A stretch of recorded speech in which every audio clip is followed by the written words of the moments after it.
ابو ہریرہ رضی اللہ تعالیٰ عنہ سرکار فرماتے ہیں، آقا انعامدار صلی اللہ علیہ وسلم سرکار نے فرمایا کہ جنت کے اندر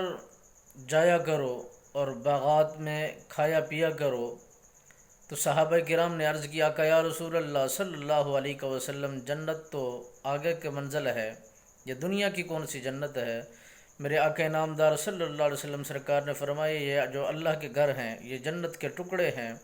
ان میں داخل ہویا کرو، ان میں کھایا پیا کرو۔ صحابہ کرام نے عرض کیا، آقا یا رسول اللہ، کھانے پینے سے مراد کیا ہے؟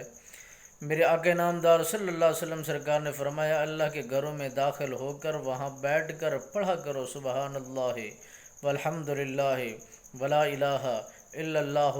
واللہ اکبر۔ یہ جب کلمات زبان پر جاری ہو جائیں گے تو روح کی غذا پوری ہو جائے گی۔ یہ تمہارا کھانا ہے،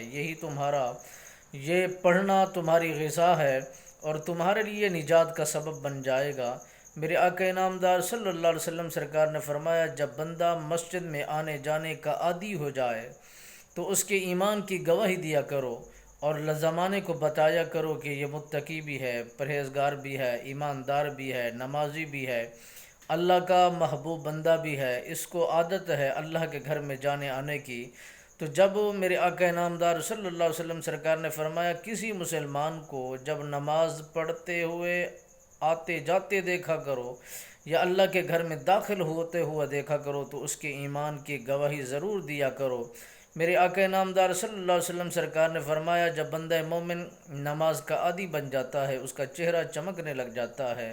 اس کے نور کی بحالی ہو جاتی ہے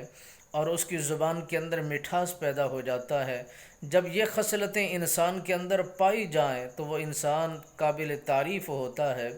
اللہ کا محبوب بن جاتا ہے اور اس پر رحمت کے دروازے کھول دیے جاتے ہیں۔ وہی انسان جب دھرتی پر چلتا ہے، عرش کے ملائکہ